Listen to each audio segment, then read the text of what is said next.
Hey everybody, and welcome to How to Maximize. For today's video, I will show you how to transfer Amazon Pay balance to BAN. To start, open your Amazon application in your mobile device.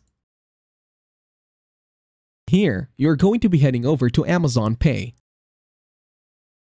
On Amazon Pay, scroll down, then select Amazon Pay balance. In here, select Scan and Pay.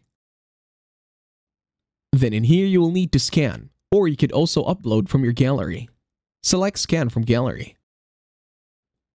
Look for the QR code this time and then select the QR code. And then in here, you should be able to send the money. Once done, select Continue and then click on Pay Now. And don't forget to change the selected payment method depending on your preference. Once satisfied, select Continue.